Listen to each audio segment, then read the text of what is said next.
Bismillah ar-Rahman ar-Rahim, wa salatu wa salam ala Sayyidina Muhammad wa ala alihi wa sahbihi ajma'in. Chers amis, cher public, donc je suis heureux de partager ce moment avec vous.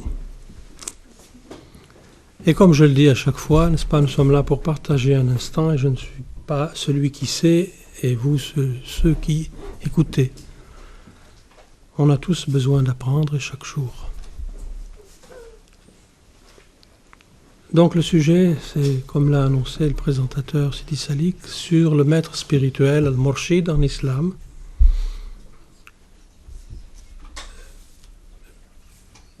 Parce que le contexte de l'islam, évidemment, est important pour préciser la fonction d'un guide spirituel. C'est un sujet dont je tiens à dire qu'il peut présenter un caractère polémique, et que généralement on n'aborde pas si facilement devant un public en tout cas. Mais en même temps c'est un sujet qu'il faut traiter aujourd'hui parce que, peut-être parce que les maîtres sont rares justement. Et d'ailleurs, l'intérêt que j'ai à vous présenter ce thème, c'est le fait que la voie vivante en islam et le maître spirituel ou le murshid, le guide, disons, est une réalité vivante. Et le soufisme lui-même est une réalité vivante, ce qu'on appelle at-tasawuf. Et non pas seulement une science qui renvoie, une science spirituelle qui renvoie à un temps passé. D'ailleurs, la science du soufisme, le soufisme en tant que science, c'est ce qu'on appelle la science de l'unicité, ilm tawhid, qui est évidemment commun aussi bien à chaque musulman, à chaque croyant. Tout est fondé sur ce qu'on appelle la shahada, sur la ilaha illallah. Aussi bien les aspects extérieurs, qui sont, disons, représentés par la loi, par la charia, que les aspects intérieurs de la religion, qui sont représentés en effet par ce qu'on appelle la science du soufisme, ilm tasawuf.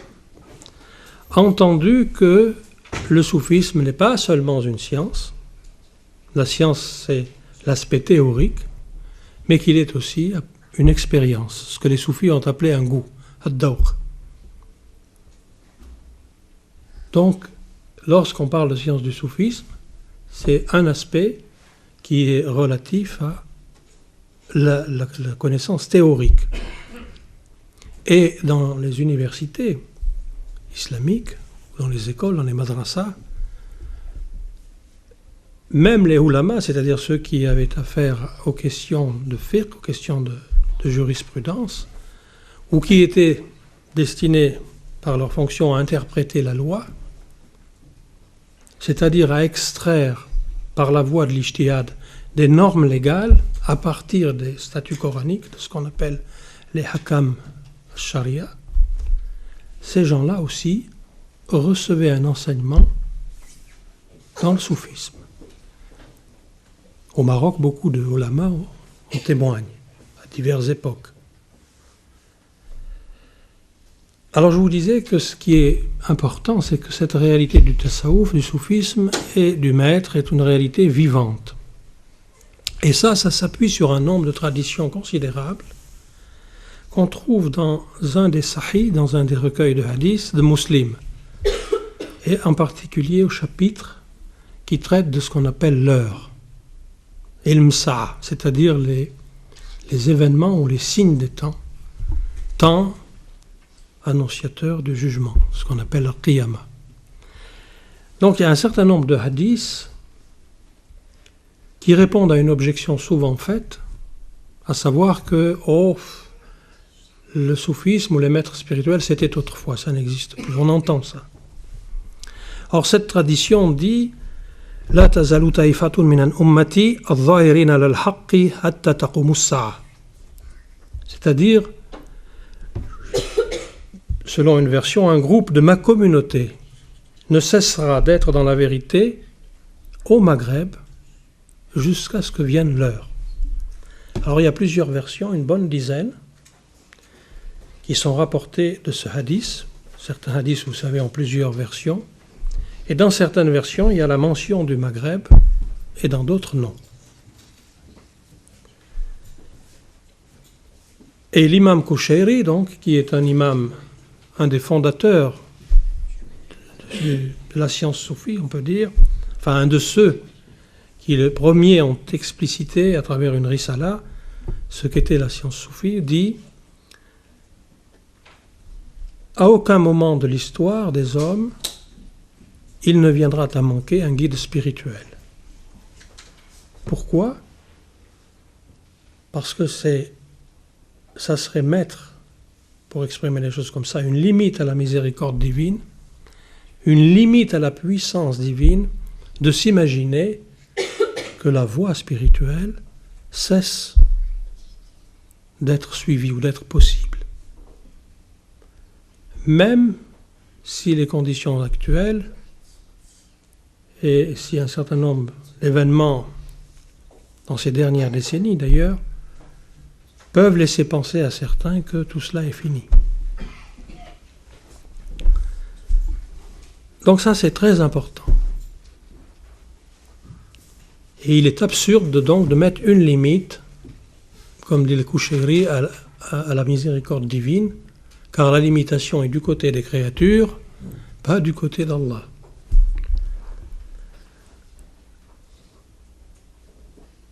Donc je vous disais que le tasawwuf, science du tawahid sur lequel se fonde tout en islam, à la fois toutes les modalités pratiques, mais aussi toutes les modalités spirituelles, avec tout ce qui est donné pour justement que le croyant chemine sur cette voie spirituelle. Et la loi, si vous voulez, la loi qu'on appelle charia, dont on parle tant et qui fait tant débat et qui malheureusement n'est pas tout à fait comprise, la loi elle-même a pour vocation fondamentale de guider le croyant sur cette voie spirituelle. La loi est une voie au sens général et une loi dans un sens un peu plus particulier, mais elle a elle-même vocation, en particulier par les rites qu'on appelle les rites qu'on appelle les ibadat, de nous mettre dans une situation, de créer chez nous une disposition pour qu'on aille vers ce qu'on appelle notre nature originelle, notre nature première. La fonction même des rites en islam, comme dans d'autres traditions, c'est ça, c'est de créer cette disposition, de créer là une mise en conformité, si je puis dire, à ce qui est notre fitra, notre nature originelle. Tout cela pour dire que la loi est quelque chose qui ouvre et non pas qui ferme, qui inclut et non pas qui exclut.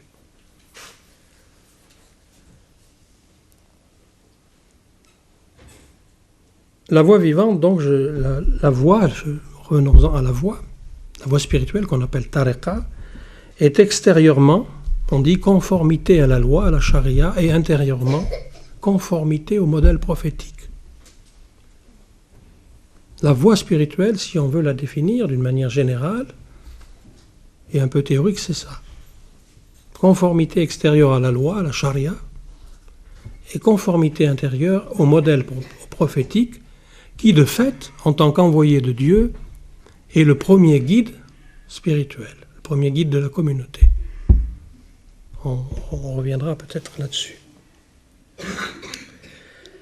Et le but, la finalité de cette voie spirituelle, c'est ce qu'on appelle quelquefois une purification. Simplement l'islam. Purification intérieure. En arabe, les soufis ont toujours dit que la voie c'était tazkiyan nufus wa tasliya al-qulub, c'est-à-dire la purification des âmes et l'illumination, si vous voulez, des cœurs. Et donc, l'organe de la connaissance dans le soufisme, c'est le cœur. La réalité principale, on pourrait même dire principielle, de l'homme du point de vue du soufisme, c'est son cœur. qui est une réalité définie comme une réalité subtile. C'est tout. Et il y a derrière une science immense.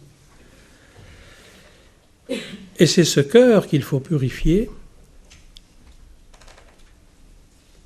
Et c'est cette purification qui constitue en elle-même le cheminement et la réalisation spirituelle. Mais on reviendra là-dessus. Et une chose qui est très importante, c'est de comprendre et de dire que toute chose dans l'univers a un cœur. Il n'y a aucune chose qui soit dépourvue de cœur. Même le Coran. Likulli shay qalb wa qalb al-Quran yasin. Et ainsi de suite. Il y a un tas de paroles comme ça qui viennent. Cette purification de la voix, si on voulait l'exprimer, je veux l'exprimer par un vers, une poésie, un vers d'une poésie, qui dit « Cherches-tu Laïla alors qu'elle est manifeste en toi? Tu la tiens pour autre et pourtant elle est en toi. Elle n'est autre que toi. » Ça c'est un verset, une poésie soufie. Ceci fait allusion au fait que la purification, c'est en fait un dépouillement. Dépouillement de quoi? Des savoirs, des habitudes mentales, des habitudes mentales ou pas qui sont mauvaises, et de tout ce qui concerne les maux qui affectent l'âme, c'est-à-dire les vices, la cupidité, la jalousie, etc. Et le terme même de cette purification, c'est un état bien particulier qui est ce qu'on appelle l'état de la ubudiyya, de la servitude. C'est seulement l'état de servitude qui est plus ou moins parfait, si on peut dire, qui concerne et qui désigne justement l'aspect réalisation spirituelle. Parce que cette servitude nécessite un cheminement, un effort et une concentration. La question de la servitude, on peut la préciser en utilisant aussi un hadith qui est célèbre, qui est un hadith dit Qudsi, où l'ange Gabriel apparaît et demande à Mohammed, le prophète, sallallahu alayhi wa sallam, s'il veut être un nabiyyan abdan, un prophète serviteur, ou un nabiyyan, un prophète roi, malikan, comme Salomon, par exemple. Et le prophète, inspiré, dit qu'il veut être un nabiyyan abdan, un prophète serviteur. Donc, en tant que modèle, il est le modèle de la servitude désignant, dans ce cas précis, non pas seulement un aspect, enfin une conduite extérieure, le fait de se mettre au service, mais en même temps, le degré spirituel, le maqam, si vous voulez, qui va avec cette attitude extérieure.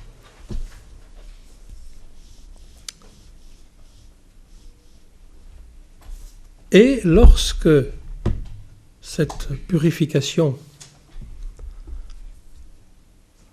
disons plus exactement, c'est au terme, si encore une fois on peut assigner un terme à une voie spirituelle, parce qu'elle n'en a pas véritablement, mais c'est, disons pour parler simplement, c'est au terme en fait de cette purification que se lève Laïla.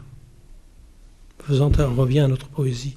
Laïla étant évidemment une désignation, un symbole de la vérité.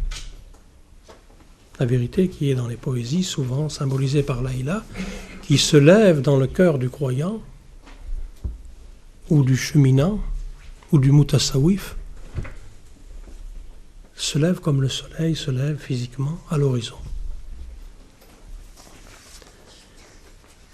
Alors avant de passer directement parler du maître et de sa fonction, de son rôle, je voudrais simplement vous citer un verset qui résume à la fois ce que j'ai dit et ce qui vient.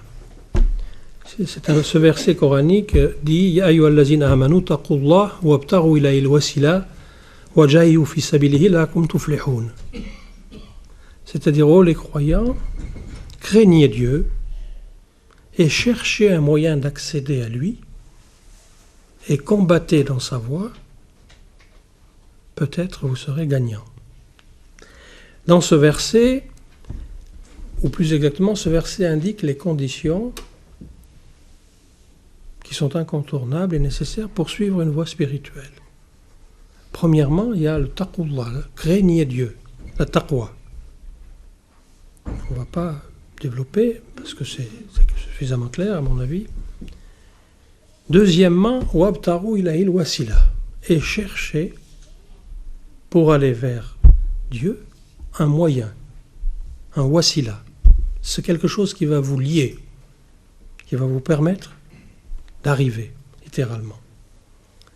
Troisièmement, il y a l'indication de combattre dans le chemin, dans la voie précisément, ou dans le chemin d'Allah, si vous voulez, le jihad. Ce jihad, évidemment, c'est le jihad nafs, le jihad contre l'âme, contre les passions de l'âme, etc. Donc la taqwa elle-même, taqullah, est caractérisée dans le Coran par une expression qu'on appelle libas taqwa. C'est revêtir le vêtement de la piété. Ça veut dire, et ça fait allusion à un engagement en acte et en esprit qui est infaillible, qui est avec une détermination forte. Comme dans tout projet, si on veut aller réussir, il faut une détermination forte, une intention, une motivation forte. Ensuite, la deuxième condition, c'est de chercher le wasila. On peut traduire ça par chercher le maître, ce qu'on appelle au Maroc, par exemple, le moul waqt, c'est-à-dire le seigneur, littéralement, du temps. On verra, on parlera de ça après. Et enfin, la troisième condition, c'est de lutter sous la direction de ce maître pour aller vers Allah. Entendu que la fin du verset la'allakum tuflihun, que vous serez gagnant. Peut-être serez-vous gagnant. Le peut-être n'introduit aucune incertitude en arabe. La'allakum. Aucune incertitude. Seulement, il fait allusion au fait que c'est Dieu qui donne et que la voie finalement, même si elle nécessite effort, concentration et combat, aucun résultat n'est acquis, si ce n'est comme une faveur divine. Il y a une qassida qui dit, cette voie, c'est la voie du hal, de l'état spirituel. Tu ne la comprends pas par la raison, tu ne l'atteins pas par les actes, elle est une faveur divine. Et maintenant, nous allons donc parler du cheikh, puisque nous avons vu donc que si on se réfère à une certaine façon d'interpréter ce verset, le wasila peut désigner le cheikh. Il désigne bien évidemment en tout premier le prophète sallallahu alayhi wa sallam. Il est même légitime que du point de vue de savants de la loi, ce wasila désigne le Coran. Il n'y a absolument pas de contradiction entre tout cela. Alors, la question du maître est une question évidemment qui a toujours, comme je vous le disais au début, été sujet à polémique, et il y a une controverse ou des controverses célèbres. Par exemple, il y en a eu une en Andalousie, à l'époque où vivait Ibn Khaldoun. Je ne veux pas vous faire état de cette controverse, parce que ça nous prendrait toute l'après-midi. Je la cite parce que cette controverse a eu un intérêt, encore que ce soit une controverse qui soit à l'intérieur même des voies spirituelles qui existaient à l'époque, donc une controverse entre des fuqara. Et c'est aussi ça qui est intéressant. Parce que la question qui est posée, c'est est-ce qu'il est nécessaire d'avoir un cheikh pour suivre la voie? Il y a 3 personnes qui vont répondre, dont Ibn Khaldoun, qui n'est pas du tout soufi, par ailleurs. Il a écrit un livre, donc, qui est même traduit en français, qui s'appelle Ash-Shifa As-Sahil, qui répond à ça. La réponse probablement qui a le plus d'autorité, c'est celle d'Ibn Abbad de Ronda. pour toutes sortes de raisons. D'abord pour le prestige qu'il a au Maroc, pour sa présence dans un certain nombre de ce qu'on appelle les chaînes initiatiques, les silsila, et aussi parce qu'il était un maître qui a eu une influence considérable à la fois sur le plan de l'éducation spirituelle et sur le plan de l'enseignement. Et Ibn Abbad distingue deux types de maîtres qui faisaient problème à l'époque. Ce qu'il appelle le maître d'enseignement, Cheikh al-Ta'alim et Cheikh al-Tarbiya. Donc il fait une distinction entre ceux qui enseignent et ceux qui sont des maîtres éducateurs. On verra un peu ce que c'est tout à l'heure. C'est une grande distinction. Seuls ceux qui font la tarbiya, l'éducation, sont les vrais maîtres, au sens où on l'entend aujourd'hui. Tarbiya, ça vient d'un verbe, rabba, dont l'un des substantifs c'est Rab, le Seigneur, et qui a pour sens, tarbiya donc, le fait d'amener une chose à sa perfection, le fait d'affiner une chose, mais aussi le fait de croître, de faire croître, c'est-à-dire d'éduquer. Parce que éduquer, c'est faire croître, ou édifier, comme on édifie un bâtiment. C'est un symbolisme important. Pensez que le premier hadith qu'on enseigne aux enfants c'est Buniya al-Islam al-Khamsin. L'islam est édifié sur 5 piliers. Et éduquer un homme, c'est l'édifier. Ça se dit plus maintenant.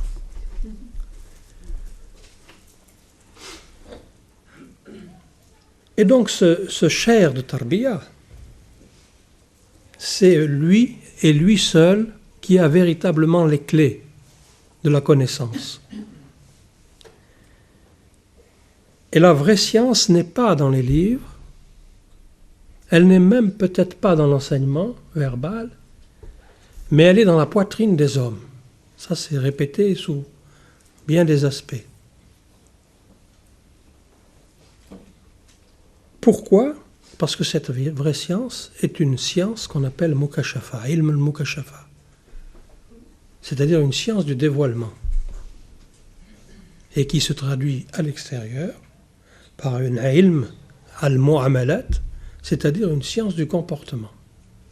C'est ce qu'on appelle dans le hadith al-hisan. Et le hisan, c'est le degré du tasawuf. Et donc, c'est dans la poitrine des hommes que se trouvent les sciences. Bistami disait par provocation aux gens qui étaient venus le voir, vous avez pris votre science des données littérales comme un mort la prend d'un mort. Quant à nous, nous avons pris notre science du vivant qui ne meurt jamais. Et c'est là où la nécessité du maître s'affirme, c'est-à-dire qu'on peut apprendre le tasawuf d'un point de vue théorique, mais si on veut faire l'expérience de cette voie, il faut suivre le maître. Il faut absolument un guide.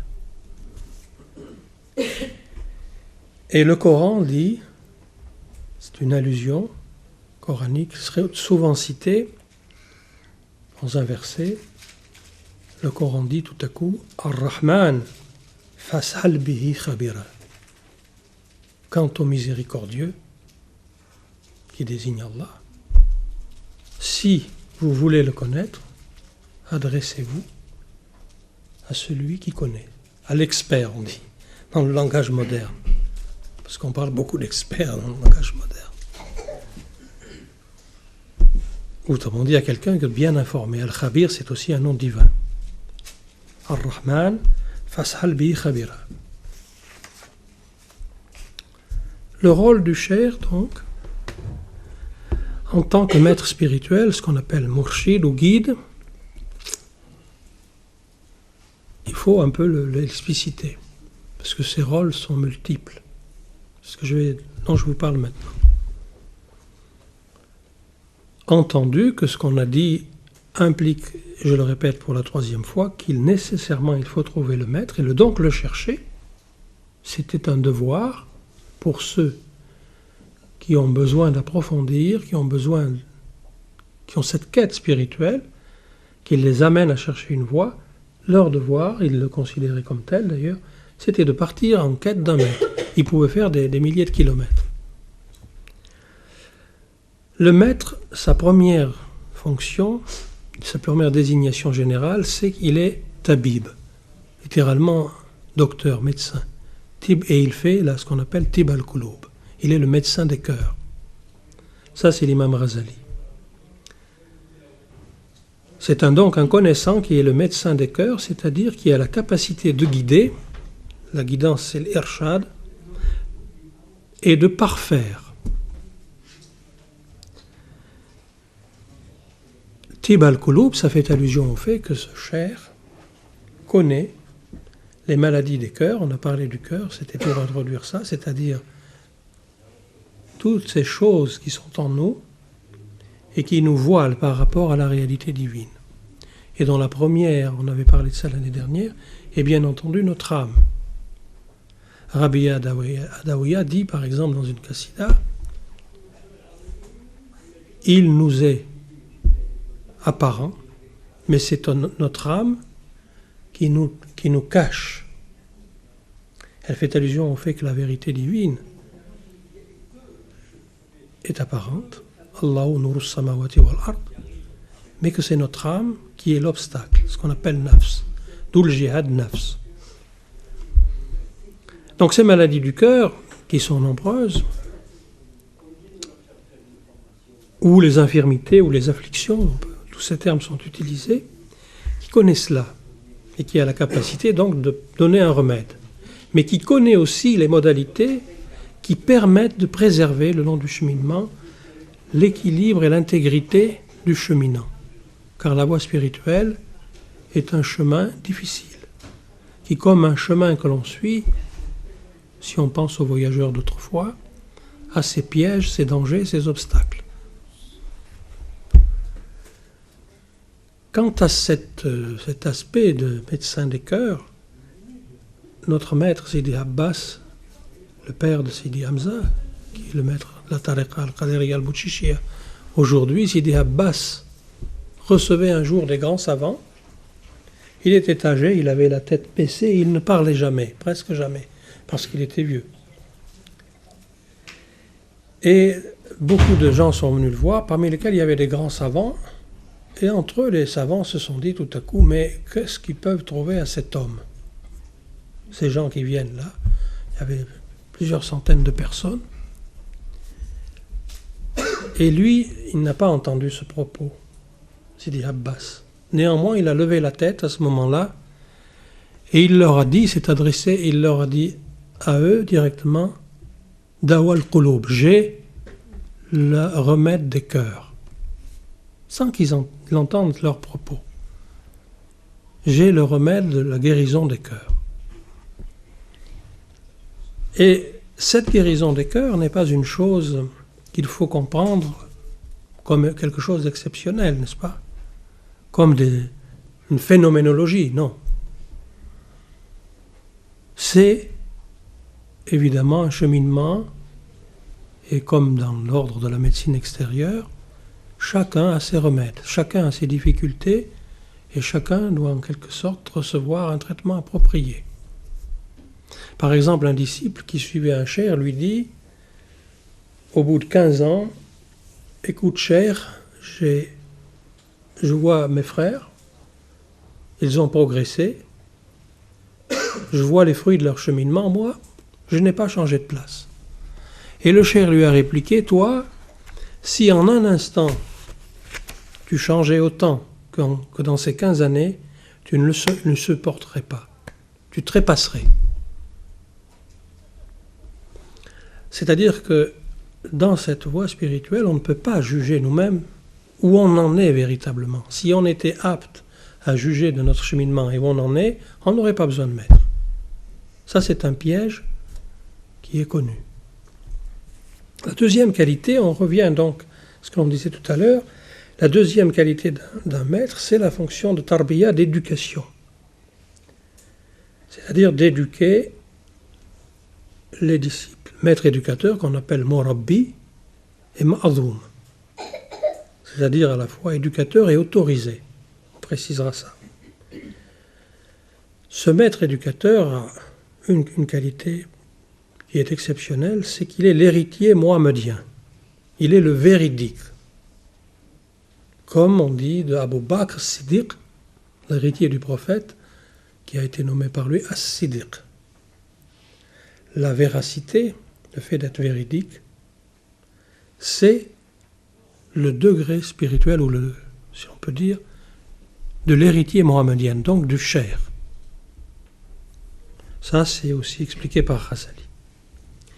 Et cette éducation du maître, puisqu'on a parlé d'éducation, c'est-à-dire l'idée de faire croire, elle a beaucoup de modalités, une indéfinité de modalités, dont la première est le rôle et l'exercice de ce qu'on appelle la himma.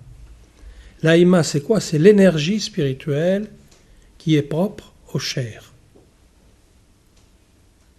Et le cher a la faculté de projeter cette énergie spirituelle sur son disciple, en sa présence ou pas, peu importe. Il a cette faculté.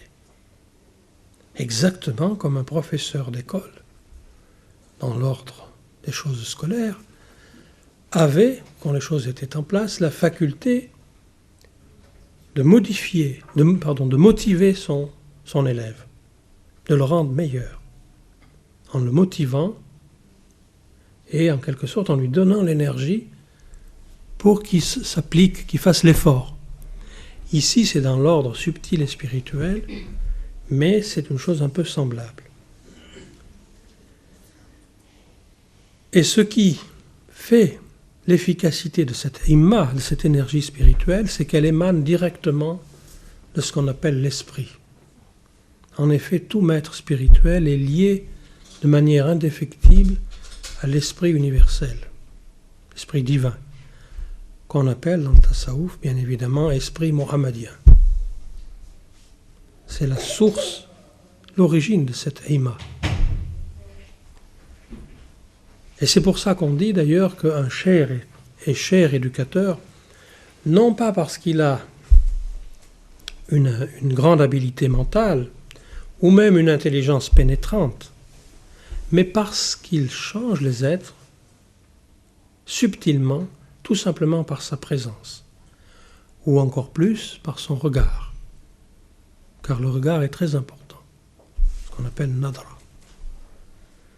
Car le regard du cher, c'est un peu le nadra ilayya, le regard divin. Et donc le cher, quand on est en sa présence, le vrai cher, il y a une paix qui se diffuse, qui nous envahit, qui écarte d'ailleurs de nous tous les soucis, qui est une paix qu'on ne peut pas expliciter ni exprimer. Et aussi, évidemment, derrière cette paix se cache le fait que les cœurs sont illuminés à ce moment-là. Parce qu'après on revient vers le monde, etc. Les choses ne sont pas si simples. Et un des soufis de l'Orient a dit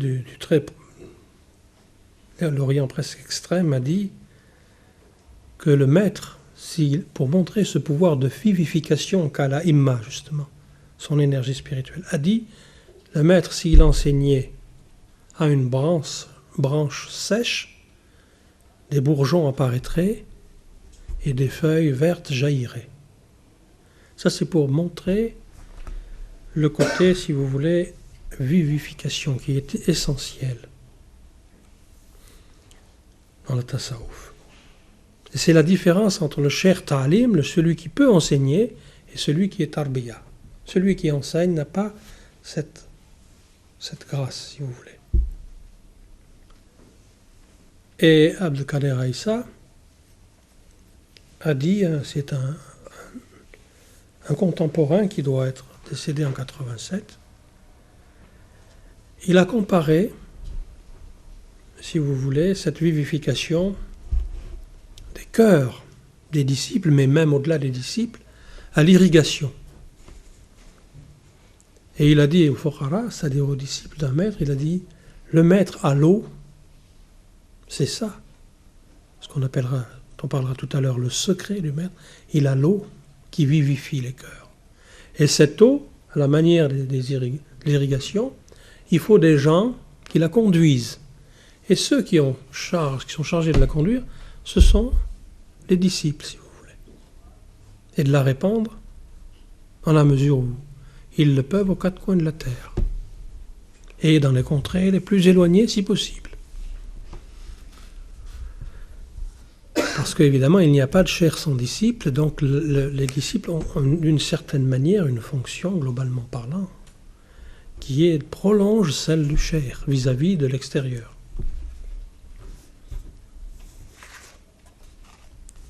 Donc on va maintenant parler d'un autre aspect, puisque là je dis que des aspects, qui est l'aspect de la relation du maître et du disciple.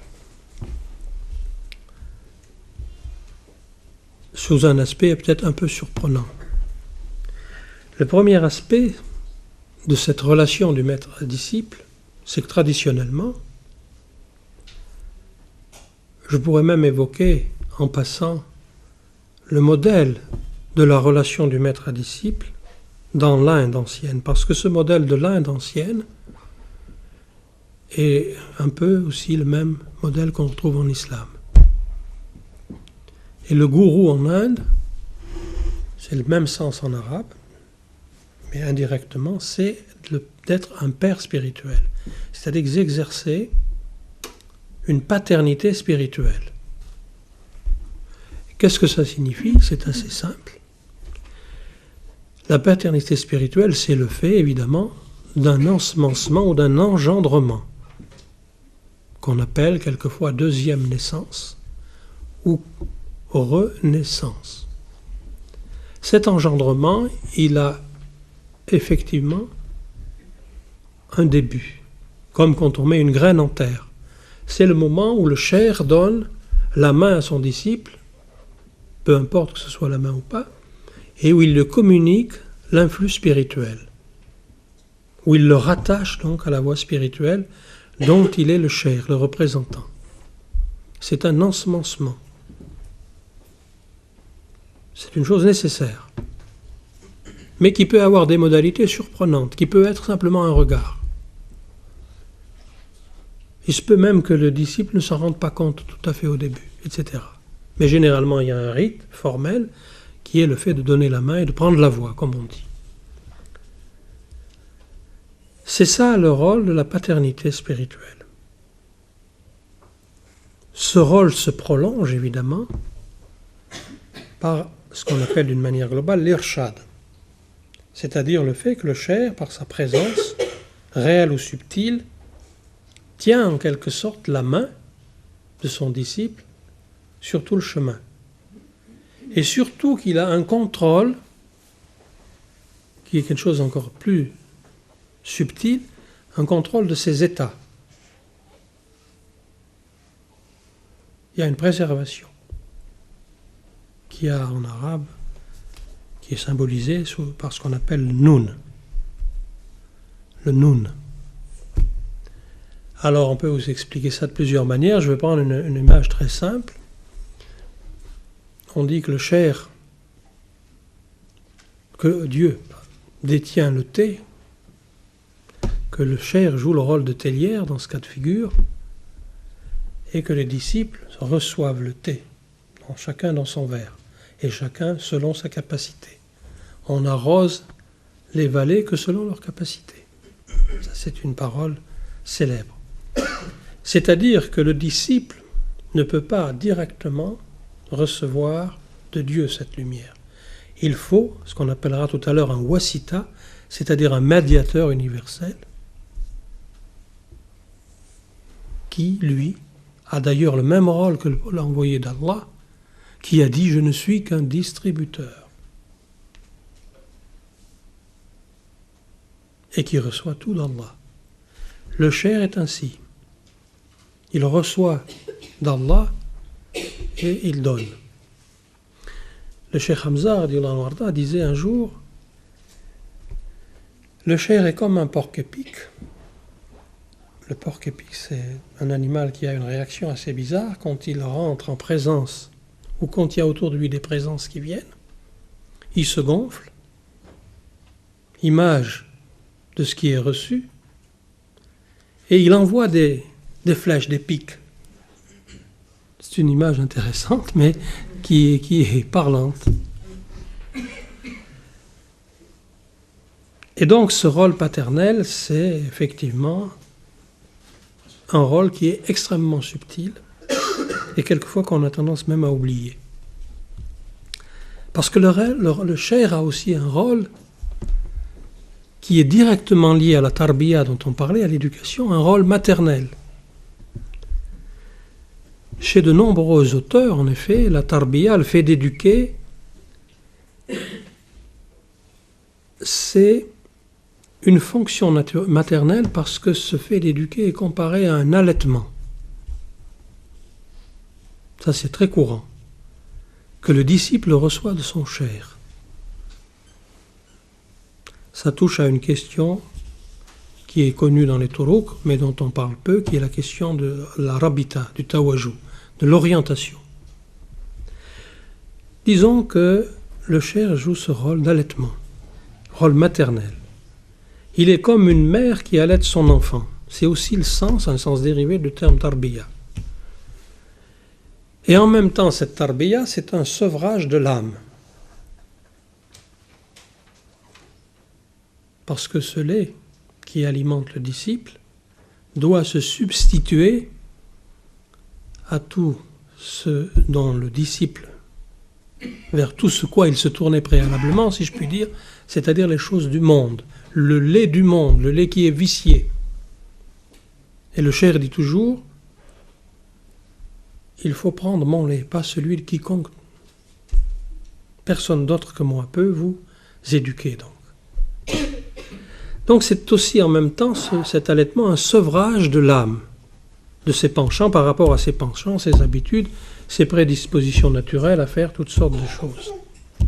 Et dans la Burda, dans une célèbre poésie, il est dit l'âme est semblable à un bébé, abandonné à lui-même, il voudrait téter jusqu'à l'adolescence. Mais si on le sèvre, le mot fitam, sevrer, il renonce. Et ce sevrage, dans les deux sens, est lié à des pratiques plus ou moins institutionnalisées dans le soufisme, dont l'une est la khalwa, la retraite spirituelle, qui est là manifestement une pratique où on s'isole dans la nature autrefois ou dans une cellule et on coupe toute relation avec le monde, autant que possible. Et ces khalwa peuvent durer un certain nombre de jours, 7, 9, 28, etc., ou plus, 40 jours. Ça, c'est un sevrage aussi. Sevrage de l'âme. Un jour, quand le cheikh était jeune, à une époque où il avait une pratique très avancée dans la voie spirituelle, il avait passé une nuit, comme ça, et dans la nuit, il avait eu un manam, un songe, où il voyait à côté de lui une grosse femme, toute noire, qui était liée avec des cordes. Elle ne pouvait absolument ni parler, ni bouger. Il était un peu étonné, donc il a dit ça à son cheikh, à Sidi Boumedienne. Et Sidi Boumedienne lui a dit, ce songe t'annonce que désormais ton âme sera comme la vieille dame en noir, comme la vieille femme, elle sera liée. Elle ne pourra plus bouger, ni s'exprimer, etc. Elle est morte, si vous voulez.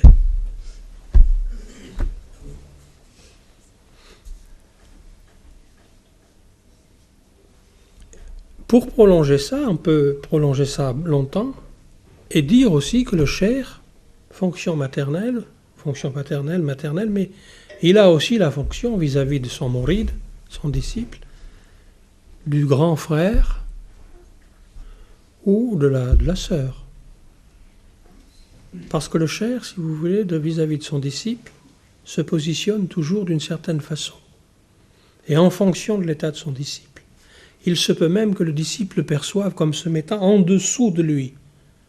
parce que le disciple à ce moment-là est dans un état de grande faiblesse, il a besoin d'un soutien.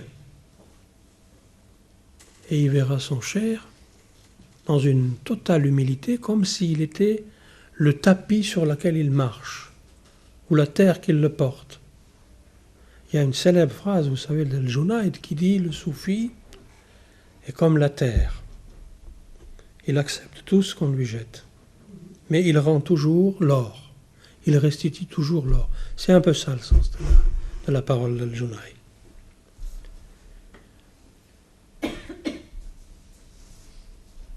Alors tous ces aspects que je viens de parler, une fonction maternelle, ce sont tout cela autant d'aspects de la guidance spirituelle et qui n'a d'autre but, encore une fois, que d'inculquer subtilement l'éducation au disciple, c'est-à-dire de lui inculquer en particulier les convenances spirituelles, jour après jour, et de l'assister dans ce combat qu'il doit mener. Là, on n'en parlera pas, mais le combat lui-même a son moyen spécifique, qui est le zikr, qui est donné, remis par le maître aux disciples. Le zikr. Et par rapport à la fonction dont on parlait tout à l'heure de vivification, beaucoup de gens peuvent transmettre des formules qui viennent du Coran généralement, des noms divins à prononcer. Beaucoup de gens peuvent vous les transmettre, mais attention, il faut qu'ils soient autorisés, il faut qu'ils soient des maîtres. Sinon, ça n'aura pas d'effet. Ce qui se transmet dans la voie, dans ce domaine, c'est toujours les mêmes choses. Mais ce qui fait qu'une personne est un maître, c'est que ces choses, c'est-à-dire ces azkar, ces awrad, ont tout à coup un pouvoir opératif. Ils soignent le cœur, si vous voulez. Et c'est pour ça que ça requiert un contrôle, une discipline, un effort, une concentration, tout ce que vous voulez. J'ai parlé de convenances spirituelles. Les convenances spirituelles, c'est un petit peu dans le chemin de la voie, comme la carte routière ou le GPS. Si on n'a pas de carte routière ou de GPS, on se perd. Si les convenances spirituelles, c'est ça. Si on ne vous transmet pas jour après jour, subtilement, ces convenances, vous allez vous perdre. Parce que dans la voie spirituelle, on est en compagnie d'Allah et on ne peut pas se conduire n'importe comment. Entendu que la miséricorde est toujours là et qu'elle couvre. La miséricorde couvre, c'est-à-dire elle cache, elle efface. Et ça, c'est une grâce immense. Et le modèle, si vous voulez, de ce modèle d'éducation ou de compagnonnage, c'est en effet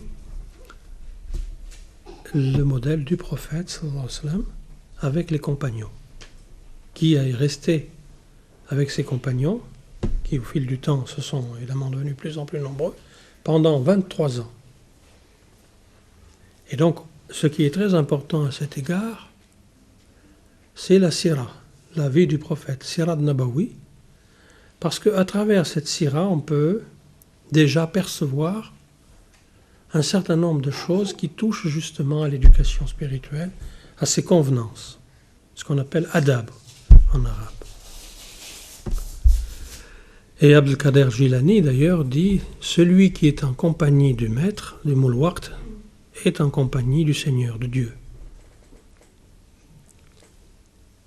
Et cette compagnie, elle est encore une fois, comme toute chose, dans le soufisme, fondée et appuyée par le Coran et la Sunna. En effet, il y a un verset du Coran qui dit « Ya ayyuhallazina amanu taqullah wa kunu mas sadiqin » Oh les croyants, craignez Dieu, toujours la taqwa, et fréquentez les sadiqin, les véridiques. Les véridiques, ce sont en premier lieu les saints, les cheikhs, si vous voulez, les guides. Donc elle est prescrite. Pourquoi ? Parce que cette compagnie spirituelle, donc, telle qu'on la voit se développer à travers la Sira,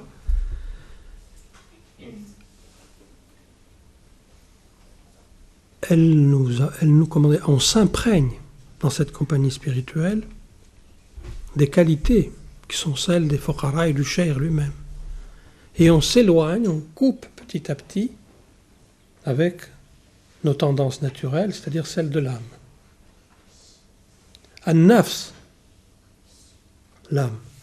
On va dire ce que c'est en un mot. La meilleure définition, si définition il y a, mais en un seul mot. Sidi Muhyiddin a dit, Ibn Arabi, la conviction chez les gens du tasawwuf, c'est que l'âme, c'est les mauvaises pensées. Là, on arrive à quelque chose de précis. C'est quoi l'âme? Les mauvaises pensées. C'est ni plus ni moins pour lui. Ce qu'il appelle khatir mazmouma, ou khawatir pluriel. Les mauvaises pensées qui envahissent, qui nous envahissent, comme les nuages passent dans le ciel, et sur lesquels on n'a pas de prise. Là aussi, le Cheikh lui-même, à travers cette compagnie dont on parle, petit à petit nous dégage de ces mauvaises pensées. Et on peut constater, beaucoup l'expérimentent, que quand on est en présence du maître, les mauvaises pensées sont tout à coup absentes. Ça, c'est une chose très importante. Et c'est une chose, bien évidemment, qu'on pourrait presque dire agréable au premier abord. Évidemment, ces mauvaises pensées peuvent revenir. Il faut bien qu'elles reviennent. C'est ça aussi l'épreuve. Mais on ne peut pas vraiment lutter contre. Dans certains cas, même si on essaie de lutter contre, on les renforce. Comme un petit peu dans les arts martiaux. Si on lutte contre quelque chose, on renforce cette chose.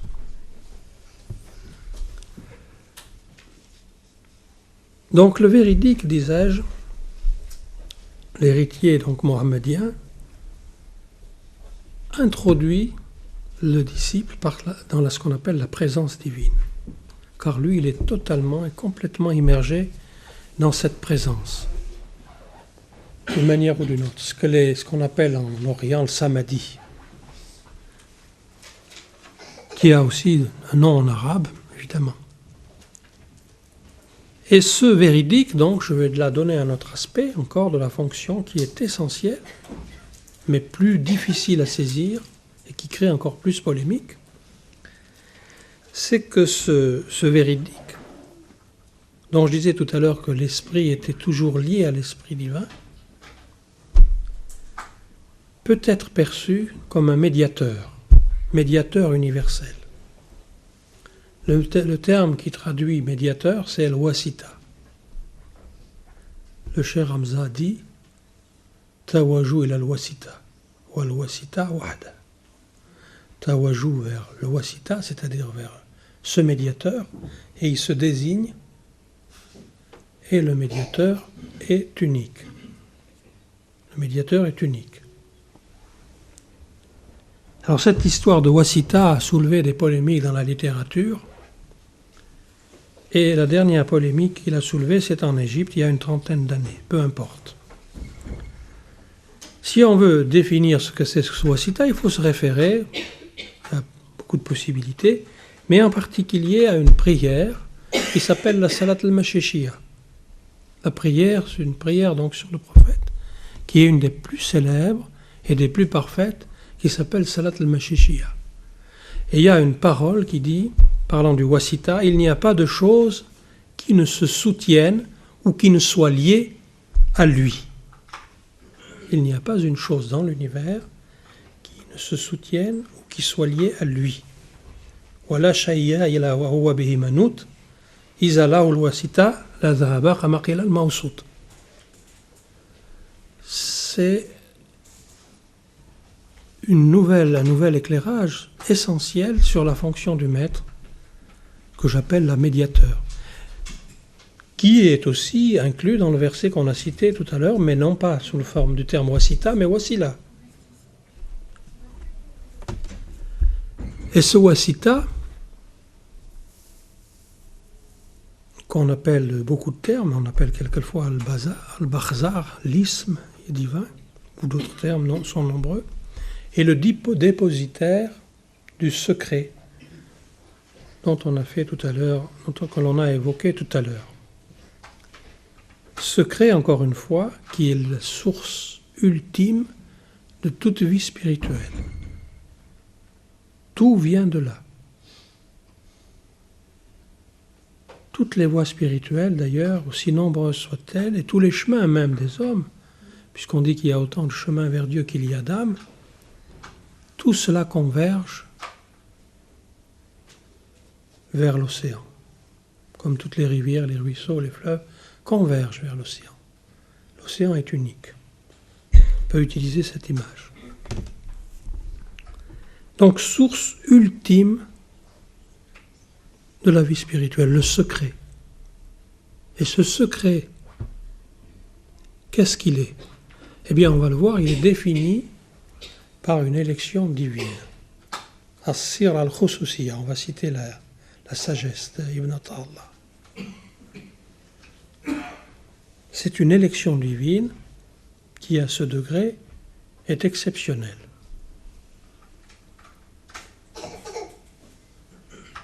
Néanmoins, ce secret ne peut être donné que par l'autorisation, d'Allah et de son prophète. Il faut qu'on parle de cet aspect pendant quelques secondes. C'est-à-dire qu'aucun maître n'est maître s'il n'a reçu ce dépôt, mais avec ce dépôt, l'autorisation qui lui est liée, ce qu'on appelle le idn. Sinon, il ne peut pas distribuer cette eau. Et il faut le savoir, des gens dont la spiritualité est considérable, des degrés inimaginables, mais qui sont cachés par Allah, et qui ne donnent pas, qui n'engendrent rien, qui sont comme une terre stérile. Et ceci relève du choix d'Allah et de l'autorisation de Dieu. Et on connaît dans la littérature de ces hommes qui n'ont laissé rien. On dit que Dieu est jaloux de leur état spirituel. Ne prenez pas ça de manière scandaleuse, il faut essayer de comprendre. Alors il les occulte au monde.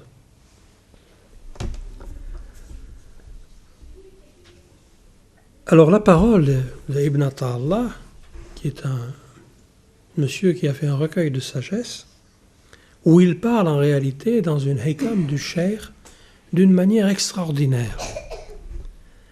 C'est une hikam pour ceux qui auraient certaines versions, puisqu'il existe une version française, c'est la hikam numéro 100, qui dit « Subhana man satara siqi al-khususiyya bizzuruhu al-bashariyya wa zahara bi'azamati al-rububiyya fi izhar al-ubudiyya » Extraordinaire.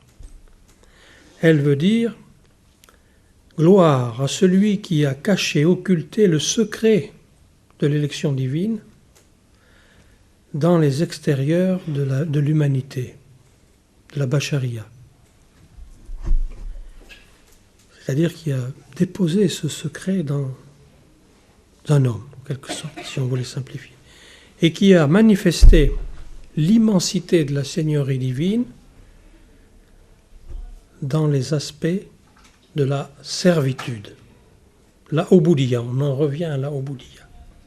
Pas de Ubudiyya sans Rabbaniya, et vice-versa. Ça fait aussi allusion à ce qu'est proprement la réalisation spirituelle en islam, qui est désignée comme un takhaluq.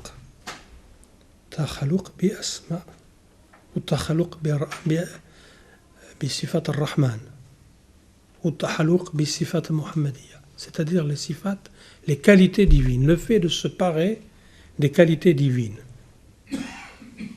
C'est ça, le takhaluq. Et donc ça signifie, par rapport à la hikma que je viens de citer, c'est que ces qualités divines, le serviteur en est revêtu lorsqu'il est parfaitement établi, ou plus exactement qu'il a réalisé la station de la Ubudiyya. Et dans cet état, pour vous faire comprendre les choses d'une manière simple, ça veut dire que le mensonge est effacé ou revêtu par la véracité, l'hypocrisie par la sincérité, la cupidité par la générosité, la science au sens de science divine par l'ignorance, la sainte ignorance pour Dieu, etc., etc. L'injustice par la justice, et ainsi de suite. Il y a comme une permutation des attributs en l'homme. On dit les attributs de l'aimé, c'est-à-dire de Dieu qui est aimé, permutent avec les attributs de l'amant, de celui qui aime. C'est comme dans un couple. On sait bien que dans un couple, quand il y a un amour qui est fort, les qualités de l'un passent à l'autre et vice-versa, d'une certaine manière. Entendu que chacun garde, bien entendu, son identité. Évidemment, c'est pour ça que ça n'est pas réellement une fusion. Mais il y a cette espèce d'échange. Et c'est ça le takhalluq, c'est-à-dire et la réalisation en islam, c'est le fait d'être paré, comme une parure qu'on remet de la part d'Allah à son serviteur, d'être paré des qualités divines. Et toute qualité humaine, je parlais tout à l'heure de véracité, de loyauté, de générosité, tout ce que vous voulez, toute qualité humaine n'est véritablement telle que si elle est le reflet dans ce monde, dans le monde humain, d'une qualité divine. Et c'est pour ça d'ailleurs, tout ceci est explicité par un hadith qui dit, où le prophète dit, c'est une parole très connue, j'ai été suscité pour parfaire les caractères nobles, les maqarim akhlaq. C'est cela que ça veut dire. Ces qualités divines ont été mises en acte et, je pourrais dire, portées de la manière la plus excellente qui soit par l'envoyé d'Allah, par l'envoyé de Dieu, sallallahu alayhi wa sallam.